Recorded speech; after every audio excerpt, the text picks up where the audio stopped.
Hello and very big welcome to SPA study point. आप सभी का बहुत बहुत स्वागत है आपके अपने YouTube channel SPA study point पर। दोस्तों, आज की ये क्लास है BSc first year second semester के छात्र छात्राओं के लिए, जिसमें हमने आपकी केमिस्ट्री स्टार्ट किया था और केमिस्ट्री में आज का हमारा ये दूसरा लेक्चर है।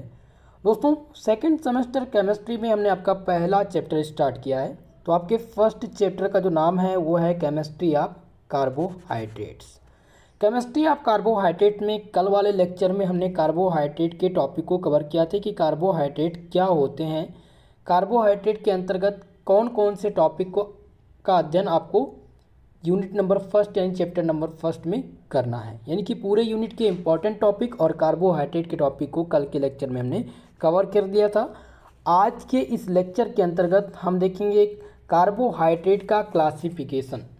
कार्बोहाइड्रेट को कितने पार्ट में डिवाइड किया गया है, सबसे महत्वपूर्ण है कार्बोहाइड्रेट का क्लासिफिकेशन अगर आप जान जाएंगे तो आपको जो आगे पढ़ना है इस चैप्टर नंबर फर्स्ट में, जैसे कि glucose, fructose, sucrose, maltose, lactose, cellulose, starch, ये सब पढ़ना और समझना बहुत ही आपके लिए आसान हो जाएगा।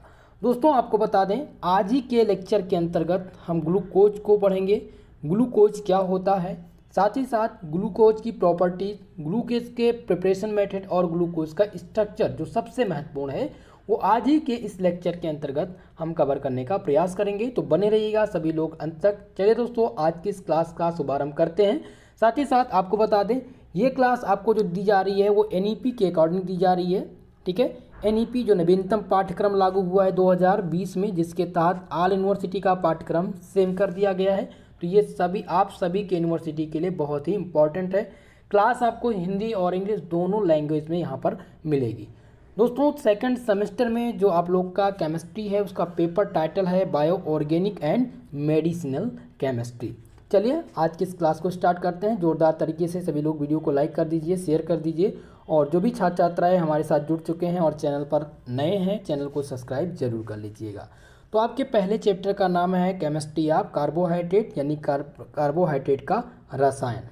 ठीक है, कार्बोहाइड्रेट का रसायन आपका पहला चैप्टर है, जिसमें हमने कार्बोहाइड्रेट के टॉपिक को कवर कर लिया था कि कार्बोहाइड्रेट क्या होते हैं। जिन्होंने अभी पहला वाला लेक्चर नहीं देखा है, पहला लेक्चर आप जरूर देख लीजिएगा, प्लेलिस्ट में आपको वीडियो मिल जाएगा।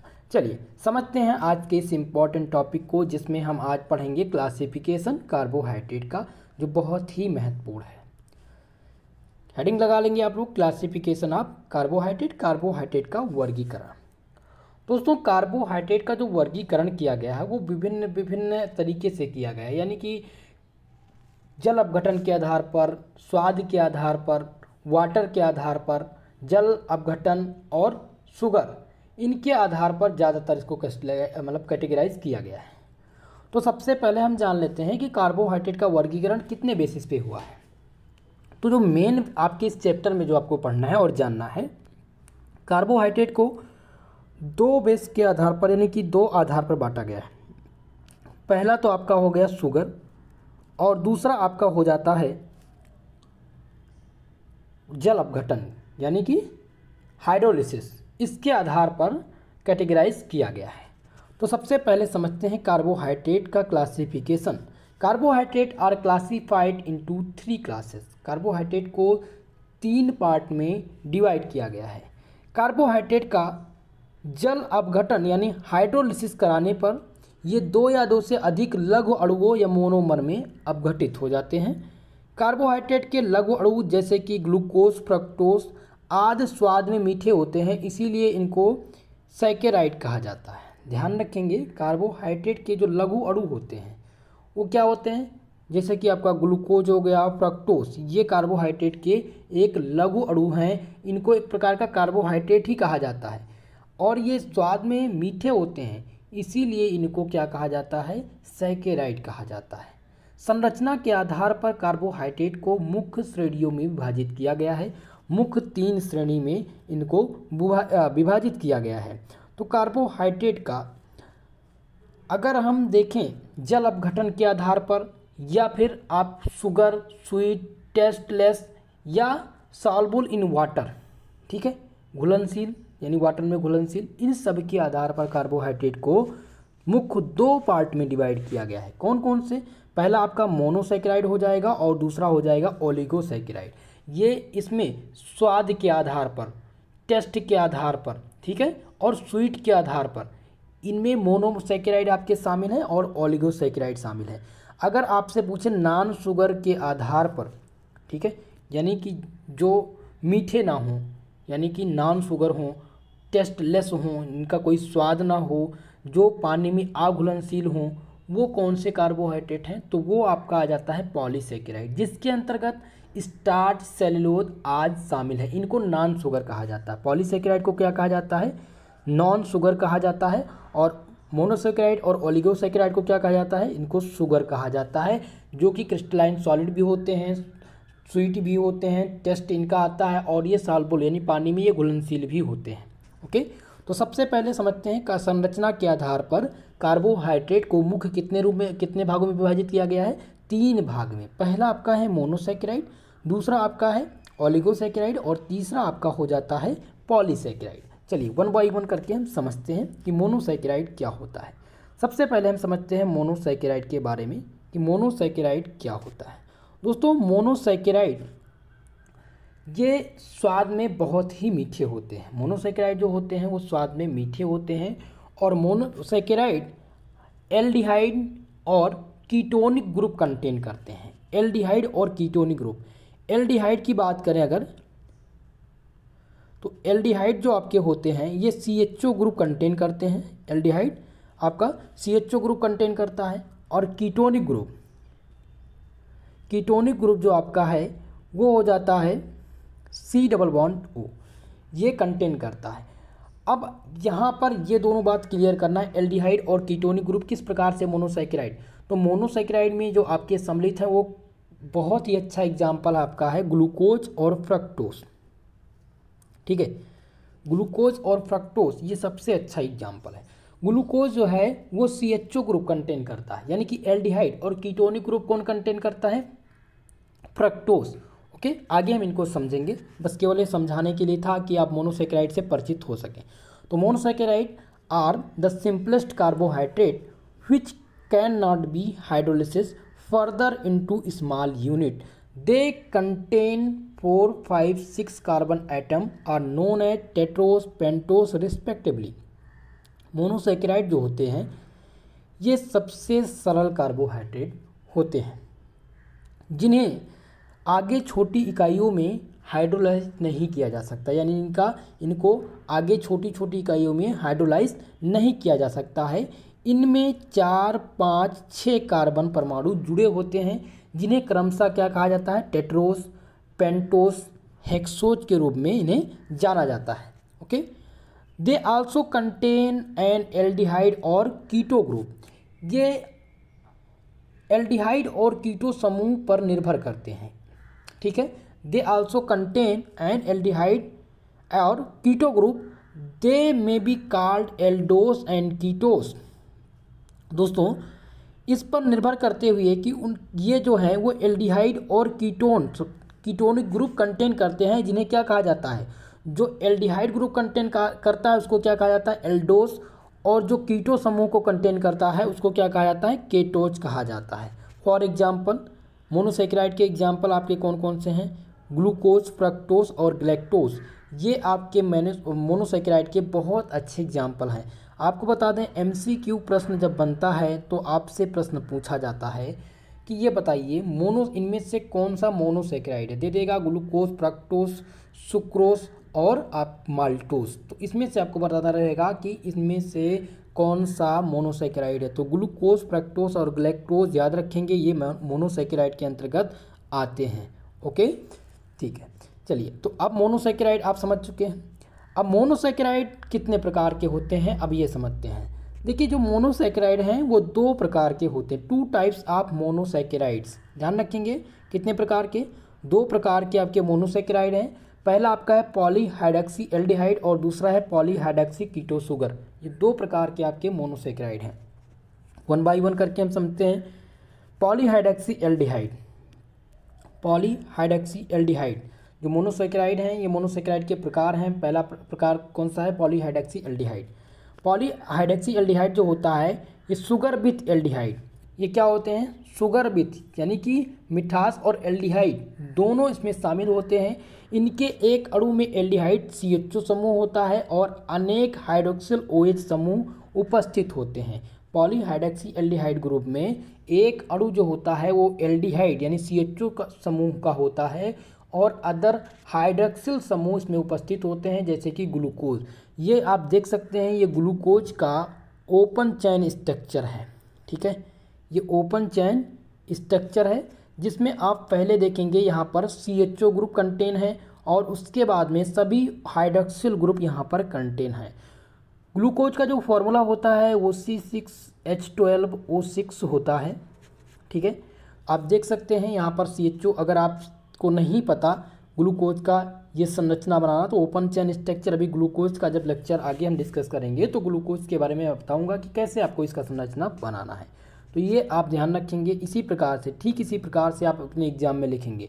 आपसे अगर पूछता है कोई पॉलीहाइड्रॉक्सी एल्डिहाइड क्या होता है तो आप बताएंगे एक प्रकार का ये मोनोसैकेराइड के प्रकार हैं। मोनोसैकेराइड दो प्रकार के हैं, पहला तो है पॉलीहाइड्रॉक्सी एल्डिहाइड, दूसरा है पॉलीहाइड्रॉक्सी कीटो शुगर।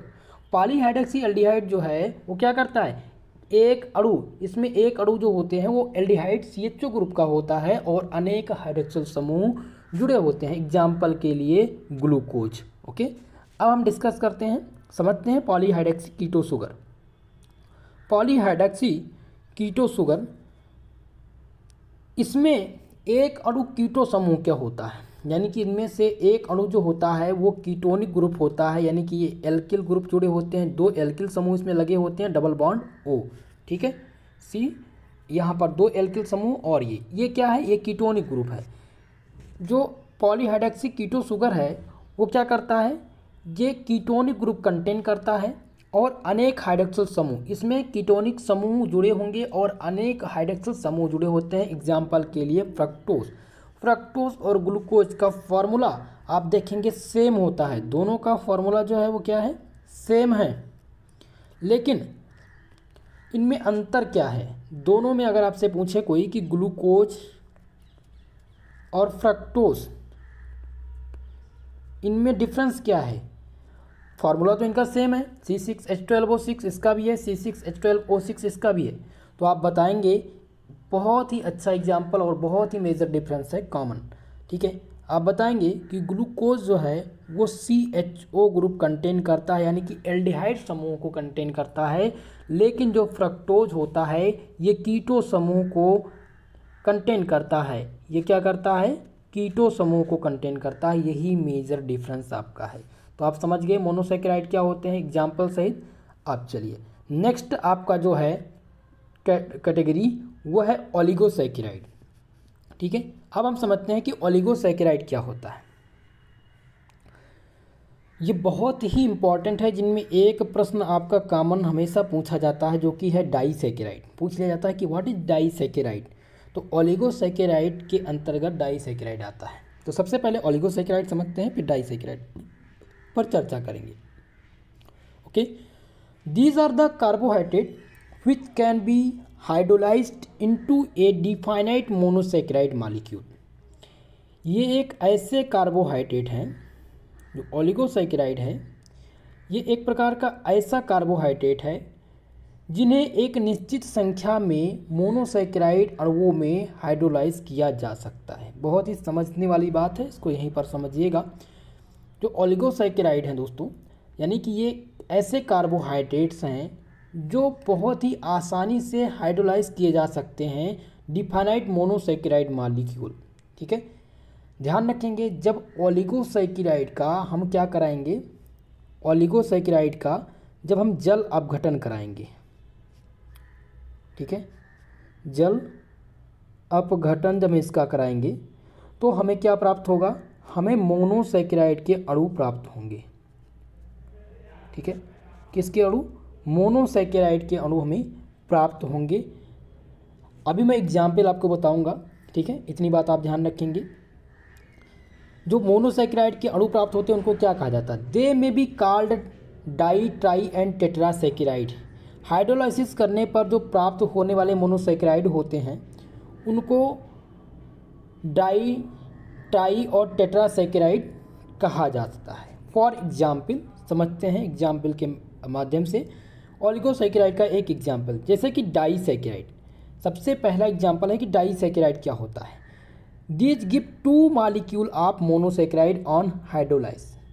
दोस्तों जब हम डाइसैकेराइड का क्या करेंगे, जल अपघटन कराएंगे, माफ करिएगा हाइड्रोलाइसिस कराएंगे, तो क्या मिलेगा हमें 2 अणु, यानी कि जल अपघटन जब हम कराएंगे डाइसैकेराइड का तो हमें क्या प्राप्त हो जाएगा, मोनोसैकेराइड प्राप्त होगा। मोनोसैकेराइड के कितने अणु, 2 अणु मोनोसैकेराइड के हमें प्राप्त होंगे। ठीक है, तो अगर आपसे पूछे कि व्हाट इज डाइसैकेराइड, डाइसैकेराइड क्या है, तो आप बताएंगे कि डाइसैकेराइड जो है वो ओलिगोसैकेराइड का एक पार्ट है। यानी कि disaccharide are those which contain of 2 monosaccharide atoms या molecules. 2 disaccharide are those which contain 2 molecules of monosaccharide on hydrolysis of oligosaccharide, that is called disaccharide।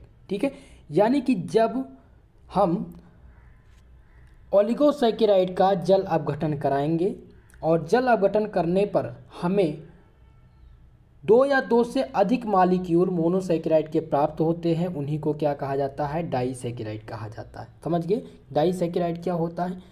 Disaccharide का एग्जाम्पल आपसे पूछे तो आप बता दीजिए सुक्रोज। सुक्रोज जो है एक प्रकार का डाइसैकेराइड है और सुक्रोज भी ओलिगोसैकेराइड के अंतर्गत आता है। ये किसके अंतर्गत आता है, ओलिगोसैकेराइड के अंतर्गत आता है। तो डाइसैकेराइड आप लोग का क्लियर हो गया डाइसैकेराइड क्या होता है। ठीक है, डाइसैकेराइड क्या है, तो डाइसैकेराइड क्या करते हैं, गिव 2 मॉलिक्यूल, 2 मॉलिक्यूल देते हैं मोनोसैकेराइड के किसके, जल अपघटन कराने पर। जैसे कि ये सुक्रोज, सुक्रोज क्या है, ये आपका डाइसैकेराइड है। सुक्रोज का जो फॉर्मूला होता है वो C12H22O11 होता है। ठीक है, C12H22O11 होता है। जब इनका हम जल अपघटन कराएंगे H2O के साथ हाइड्रोलिसिस कराएंगे तो हमें क्या प्राप्त हो जाएगा, C6H12O6 और C6H12O6। हमें 2 अणु प्राप्त होंगे मोनोसैकेराइड के, एक प्राप्त होगा ग्लूकोज और एक प्राप्त होगा आपका फ्रक्टोज। ऐसा नहीं है कि फार्मूला सेम है ग्लूकोज ही प्राप्त होगा। ध्यान रखेंगे जब हम डाइसैकेराइड यानी कि जब सुक्रोज का जल अपघटन कराएंगे तो हमें 2 अणु प्राप्त होंगे, एक तो मिलेगा ग्लूकोज और एक हमें मिलेगा फ्रक्टोज। लेकिन अगर यही केस माल्टोस में, अभी हम माल्टोस का भी देखेंगे।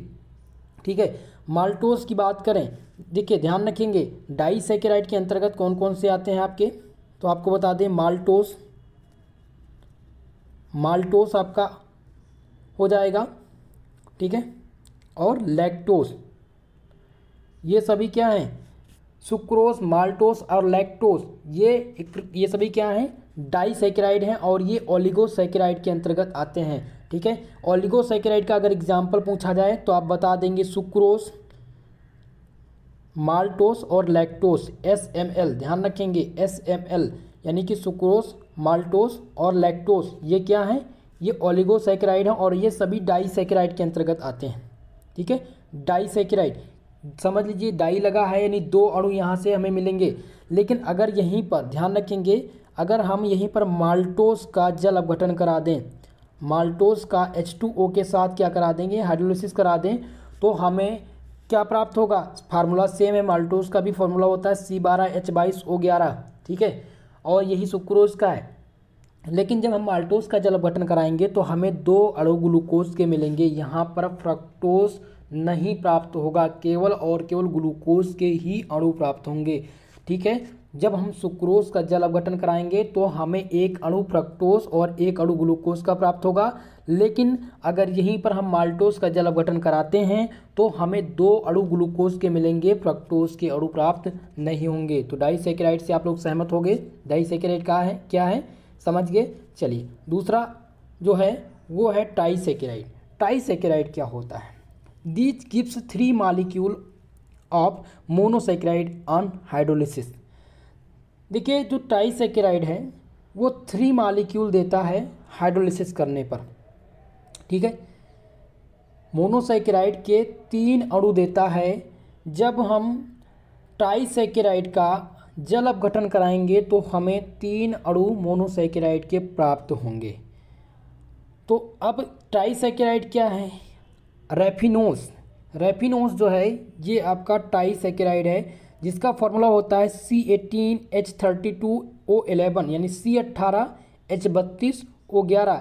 ये रेफिनोस है और जिसका हम क्या करा रहे हैं? जल अपघटन करा रहे हैं। तो हमें क्या प्राप्त हो रहा है? 3 अणु मोनोसैकेराइड के प्राप्त हो रहे हैं, जिनमें से दो अणु आपके ग्लूकोज और एक अणु आपका फ्रक्टोज यहाँ पर प्राप्त होगा। ठीक है, ये आप रिएक्शन ध्यान रखेंगे। यहाँ पर देखिए C18H32O11 है और 2H2O के साथ इसका रिएक्शन कराया गया, जहाँ पर हमें 3 अणु मोनोसैकेराइड के मिले। मोनोसैकेराइड का जो फॉर्मूला है वो क्या है दोस्तों? C6H12O6 है, ध्यान रखेंगे। और 3 अणु यहाँ पर प्राप्त हुए, जिनमें से 2 अणु आपके क्या हैं? ग्लूकोज, और एक क्या है आपका? फ्रक्टोज। ओके, तो क्लासिफिकेशन क्लियर है सभी का, कोई डाउट तो नहीं है? चलिए, तो पॉलीसैकेराइड लास्ट में जो आपका बचता है, तीसरा प्रकार है कार्बोहाइड्रेट का, वो है पॉलीसैकेराइड। अब पॉलीसैकेराइड को हम समझते हैं कि पॉलीसैकेराइड क्या होता है। These are the high molecular weight carbohydrate yielding a large number of monosaccharide molecule on hydrolysis. Example starch and cellulose having the molecular formula C6H10O5। दोस्तों पॉलीसैकेराइड जो है ये क्या होता है? पॉलीसैकेराइड एक प्रकार का नॉन शुगर होता है। ये क्या है? ध्यान रखेंगे, ये नॉन शुगर है। दूसरी बात, ये टेस्टलेस होते हैं और इनसॉल्युबल इन वाटर होते हैं। ठीक है, तो जो पॉलीसैकेराइड हैं ये उच्च आणविक भार वाले कार्बोहाइड्रेट होते हैं, जो हाइड्रोलिसिस पर बड़ी संख्या में मोनोसैकेराइड के अणु यानी सैकड़ों या हजारों मोनोसैकेराइड के अणु का उत्पादन करते हैं। उदाहरण के लिए स्टार्च, सेलुलोज। स्टार्च और सेलुलोज में जो आणविक सूत्र है वो C6H10O5 है। ओके, तो ध्यान रखेंगे, जो पॉलीसैकेराइड हैं वो आपके नॉन शुगर होते हैं और ये टेस्टलेस होते हैं और ये इनसॉल्युबल इन वाटर होते हैं। एग्जाम्पल के लिए पॉलीसैकेराइड का जो एग्जाम्पल है वो है स्टार्च, सेलुलोज। ओके, और इनका जो आणविक सूत्र होता है वो C6H10O5 होता है। तो अब आपका कंप्लीट हो गया यहाँ पर क्लासिफिकेशन। तो कार्बोहाइड्रेट क्या है, कार्बोहाइड्रेट की क्लासिफिकेशन समझ चुके। अब जो आपका नया टॉपिक स्टार्ट हो रहा है वो हो रहा है ग्लूकोज। ग्लूकोज क्या होता है? ठीक है, अब हम ग्लूकोज को समझेंगे, जो बहुत ही इम्पॉर्टेंट है और आपके एग्ज़ाम में बहुत ज़्यादातर प्रश्न इससे पूछे जाते हैं। तो चलिए स्टार्ट करते हैं ग्लूकोज को समझना। ग्लूकोज क्या है? तो सबसे पहले हम इंट्रोडक्शन देखेंगे ग्लूकोज का। ग्लूकोज का इंट्रोडक्शन, ग्लूकोज जो है, glucose is the most important and evident sugar and occur in honey, sweet fruit, rap, grapes and mangoes, blood and urine of animal. दोस्तों ग्लूकोज जो है ये बहुत ही इम्पॉर्टेंट एविडेंट शुगर होता है, जो कि पाया जाता है शहद में, स्वीट यानी मीठे फलों में जैसे कि ग्रेप्स हो गए यानी अंगूर, आम हो गया, ब्लड यानी कि खून में भी पाया जाता है, और ये जानवरों के मूत्र में भी पाया जाता है। ठीक है, ग्लूकोज। और ग्लूकोज का मानव शरीर के निर्माण में या मानव शरीर के क्रियाकलाप में बहुत ही ज़्यादा मेजर रोल होता है। ये मानव शरीर को बहुत ही त्वरित ऊर्जा प्रदान करता है। ठीक है, जब भी कोई व्यक्ति बीमार होता है, उसको पानी की कमी होती है तो ग्लूकोज दिया जाता है। ज़्यादातर देखिए जब ऑपरेशंस होते हैं तो क्या किया जाता है, ग्लूकोज के द्वारा ही सारी चीज़ें, खाना नहीं दिया जाता है, भोजन नहीं दिया जाता, लेकिन ग्लूकोज चलता रहता है और मानव यानी कि मानव शरीर भी स्वस्थ रहता है और चलता रहता है। ये इसलिए क्योंकि ये कंप्लीट फूड भी एक तरह से माना जाता है। ठीक है, तो चलिए इंट्रोडक्शन के माध्यम से हम जानने का प्रयास करते हैं। Glucose is the most important and evident sugar and occur in honey, sweet fruit and grapes and mangoes, blood and urine of animal. Glucose सबसे महत्वपूर्ण और प्रचुर मात्रा में जो है पाया जाता है, और ये ज़्यादातर प्रचुर मात्रा में मीठे फल, शहद, पके अंगूर और आम, या जानवरों के रक्त में या फिर जानवरों के मूत्र में ये पाया जाता है। Okay, it is a normal constitute blood 0.1%, also known as blood sugar. 0.1% ये रक्त का एक सामान्य घटक है, इसको आप ध्यान रखेंगे। It is the normal constitute blood 0.1%, ठीक है, यानी कि ये रक्त का एक सामान्य घटक है, यानी 0.1% के रूप में ये पाया जाता है, ठीक है। Also known as blood sugar, इससे ब्लड शुगर के नाम से भी जाना जाता है। ग्लूकोज को किसके नाम से जाना जाता है? ब्लड शुगर के नाम से जाना जाता है। And present in the urine, ये यानी कि जो ग्लूकोज होता है वो मूत्र में कितना परसेंट पाया जाता है? 8 से 10% मूत्र में पाया जाता है। जिनके डायबिटीज़ होती है, डायबिटीज पेशेंट के मूत्र में ये 8 से 10% पाया जाता है। In the combination form it is the constituent of many disaccharide as sucrose and polysaccharide as starch, cellulose etc। दोस्तों ये इनकी बहुत ज़्यादातर मात्रा डाइसैकेराइड के अणु में पाई जाती है, जैसे कि सुक्रोज डाइसैकेराइड का एक अणु हो जाएगा सुक्रोज, पॉलीसैकेराइड के अंतर्गत आ जाता है आपका स्टार्च, सेलुलोज, इन सब में ग्लूकोज की मात्रा पाई जाती है। ओके, तो ग्लूकोज सबसे महत्वपूर्ण और प्रचुर मात्रा में चीनी है एक प्रकार का, जो कि ज़्यादातर मीठे फल, पके अंगूर और आम में पाया जाता है। जानवरों के रक्त और मूत्र में भी ये पाया जाता है। ग्लूकोज जो होता है वो जानवरों के रक्त और मूत्र में पाया जाता है। ये रक्त का एक सामान्य घटक है। ग्लूकोज जो है वो रक्त का एक सामान्य घटक है, जिसमें 0.1% रक्त शर्करा के रूप में भी जाना जाता है। और ये मधुमेह, जिन व्यक्ति को मधुमेह हो जाता है उनके मूत्र में ये 8 से 10% मौजूद होता है। ओके, संयुक्त रूप में ये कई डाइसैकेराइड जैसे कि सुक्रोज, पॉलीसैकेराइड जैसे कि स्टार्च, सेलुलोज आदि का एक प्रमुख घटक होता है। ये दिया गया है आपके ग्लूकोज का स्ट्रक्चर। ये आपका है ग्लूकोज। ग्लूकोज का जो सामान्य सूत्र होता है वो C6H12O6 होता है, ठीक है। और ये ओपन चेन स्ट्रक्चर है ग्लूकोज का। और ग्लूकोज जो है वो CHO ग्रुप कंटेन करता है, ध्यान रखेंगे, एल्डिहाइड ग्रुप, ये एल्डिहाइड ग्रुप कंटेन करता है। ओके, तो आप देख सकते हैं यहाँ पर ये आपका दिया गया है स्ट्रक्चर, ओपन चेन स्ट्रक्चर। इसका मॉलिक्यूलर फार्मूला समझते हैं। Molecular formula on the basis of analyse it is known as the molecular formula glucose is C6H12O6।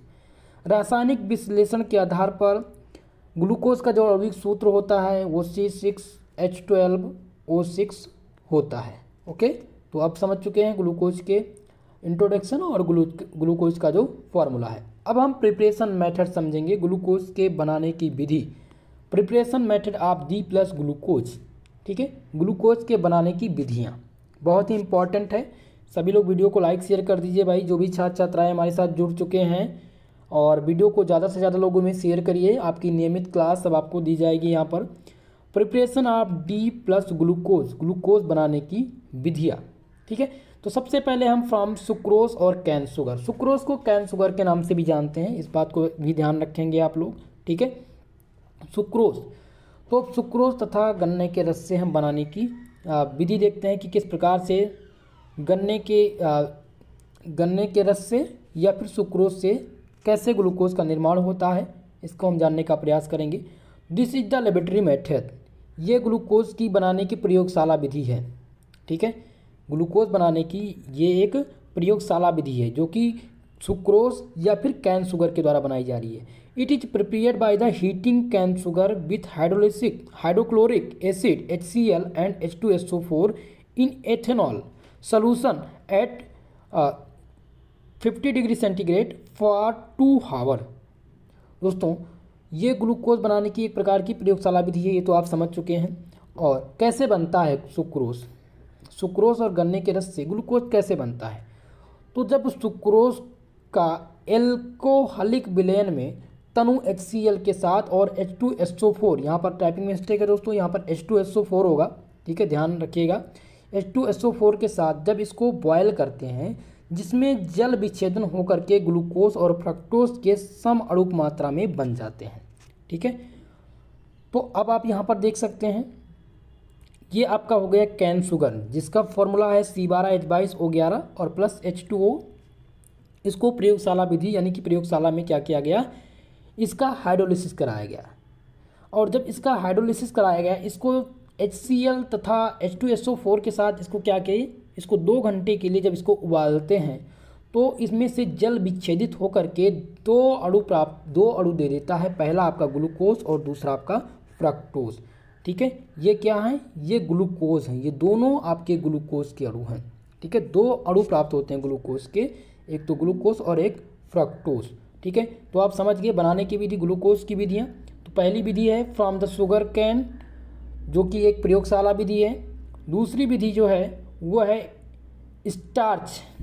ठीक है, ये आपकी इंडस्ट्रियल मेथड है, जिसमें हम क्या करेंगे, स्टार्च के साथ इसका रिएक्शन कराएंगे। Okay, glucose is product commercially by the hydrolysis of starch which dilute hydrochloric acid और 0.5% H2SO4 at high temperature. Temperature कितना रहेगा, 120 degree centigrade under the pressure 2-3 atoms. Okay, starch से हम इसका निर्माण करेंगे ग्लूकोज का। दोस्तों, जब स्टार्च को हम गर्म करते हैं किसके साथ, H2SO4 और तनुक हाइड्रोक्लोरिक अम्ल के साथ, इसको जब हीट किया जाता है 120 डिग्री सेंटीग्रेड पर ताप पर, तब हमें क्या प्राप्त होता है, हमें प्राप्त होता है ग्लूकोज। स्टार्च का फॉर्मूला आपका क्या है, C6H10O5 है और प्लस H2O के साथ इसका हम यहाँ पर क्या करा रहे हैं, रिएक्शन करा रहे हैं। H2O के साथ रिएक्शन कराएंगे तो हमें क्या प्राप्त हो जाएगा, C6H12O6 प्राप्त हो जाएगा ग्लूकोज। यहाँ पर देखिए H10 था, हमें कितना चाहिए, 12 चाहिए, 2 यहाँ हाइड्रोजन है और 2 हाइड्रोजन यहाँ पर ऐड हो जाएगा, यहाँ पर H12 हो जाएगा, बाकी बचा 5 ऑक्सीजन, जबकि यहाँ पर 1 ऑक्सीजन है, यहाँ से 1 ऑक्सीजन ऐड हो गया, यहाँ पर हो जाएगा O6। ओके, तो जब हम स्टार्च का जल अपघटन कराते हैं तब हमें ग्लूकोज के अणु प्राप्त होते हैं। ठीक है, तो आप कह सकते हैं व्हेन, यानी कि जब हम स्टार्च का जल अपघटन कराते हैं डाइल्यूट हाइड्रोक्लोरिक एसिड और H2SO4 की उपस्थिति में 120 डिग्री सेंटीग्रेड ताप पर गर्म करते हैं, तब हमें ग्लूकोज प्राप्त होता है। तो ये 2 मेथड मैंने आप लोग को बता दिया, 2 विधि ग्लूकोज बनाने की। ओके, अब हम डिस्कस करते हैं प्रॉपर्टीज, ग्लूकोज की प्रॉपर्टीज़ क्या होती है। हेडिंग डाल देंगे प्रॉपर्टीज ऑफ ग्लूकोज, यानी कि ग्लूकोज के गुण। तो सबसे पहले गुण में हम भौतिक प्रॉपर्टीज को डिस्कस करेंगे, यानी physical properties of glucose. Physical properties क्या होती है ग्लूकोज की, इसको हम समझते हैं। ठीक है, तो हेडिंग लगा लीजिए physical properties of glucose. It forms the colourless crystals and melting point 146 degree centigrade. प्राकृतिक ग्लूकोज एक रंगहीन गंधहीन क्रिस्टलीय ठोस होता है। जो प्राकृतिक ग्लूकोज होता है वो रंगहीन होता है, गंधहीन और एक क्रिस्टलीय ठोस होता है। इसका जो गलनांक है, इसकी जो मेल्टिंग पॉइंट है 146 डिग्री सेंटीग्रेड है। It is readily soluble in water, soluble in alcohol but insoluble in ether. दोस्तों, ये पानी में अधिक विलेय होता है, जो ग्लूकोज है वो पानी में अधिक विलेय होता है। एल्कोहल में ये कुछ घुलता है, एकदम से ऐसा नहीं कि एल्कोहल में नहीं घुलनशील है, एल्कोहल में ये कम घुलता है, लेकिन ईथर में वो पूर्ण रूप से अविलेय है। ईथर में ये पूर्ण रूप से अविलेय है। ग्लूकोज का जलीय विलयन दक्षिणावर्ती घूर्णन करता है। जो ग्लूकोज का जलीय विलयन है वो दक्षिणावर्ती घूर्णन करता है। ओके, इसीलिए ग्लूकोज को क्या कहा जाता है, डेक्सट्रोज। ग्लूकोज को डेक्सट्रोज क्यों कहा जाता है, ये क्वेश्चन अगर आपसे पूछा जाए तो आप बताएंगे ग्लूकोज का जो जलीय विलयन है वो दक्षिणावर्ती घूर्णन करता है, इसीलिए इसको क्या कहा जाता है, डेक्सट्रोज कहा जाता है।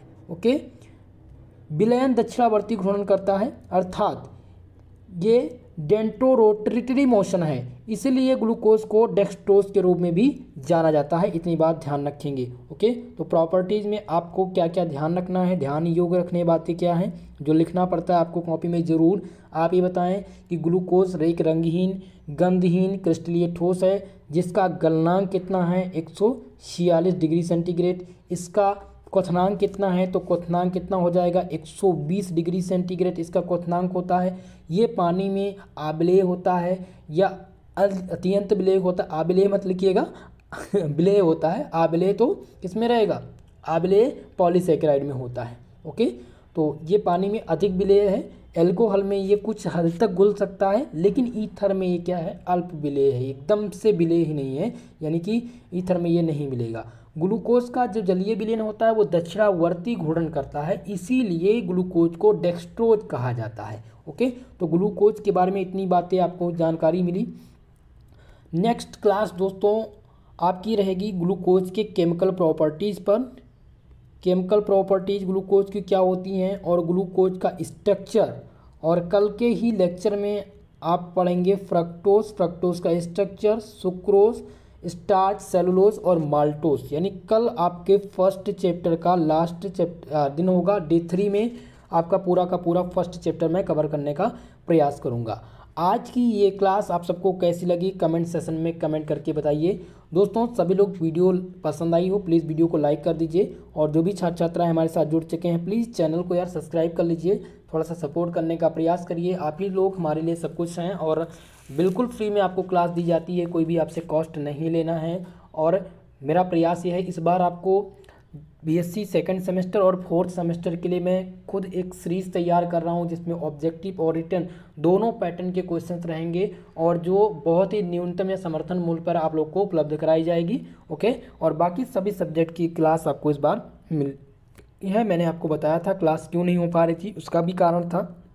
मैंने बताया एग्ज़ाम चल रहे हैं दोस्तों, इस समय मेरा भी एग्ज़ाम लगा हुआ है और मुझे भी प्रॉब्लम्स है, बाकी कॉलेज भी जाना रहता है, कॉलेज जाओ सारी चीज़ें, पेपर भी चल रहे हैं, पेपर आप गाड़ी लगी रहती है, तो उस समय नहीं मिल पाता है। ठीक है, बस ज़्यादा दिन नहीं है, 25 तारीख से मैं फ्री हो जाऊंगा। 25 तारीख से आपकी रेगुलरली क्लास होगी। मैथ और फिजिक्स के जो भी हमारे छात्र छात्राएँ हैं वो वेट कर रहे हैं काफ़ी दिन से, जबकि मैंने टाइम दिया है आपको। 25 तारीख से आप लोग की भी क्लास संचालित की जाएगी। दोस्तों इस क्लास का PDF आप टेलीग्राम चैनल पर प्राप्त कर सकते हैं, और जो भी हमारे साथ व्हाट्सएप ग्रुप पर हैं उनको व्हाट्सएप ग्रुप पर ये PDF मिल जाएगा। तो आज के लिए बस इतना ही, मिलते हैं नेक्स्ट वीडियो में, तब तक के लिए जय हिंद जय भारत।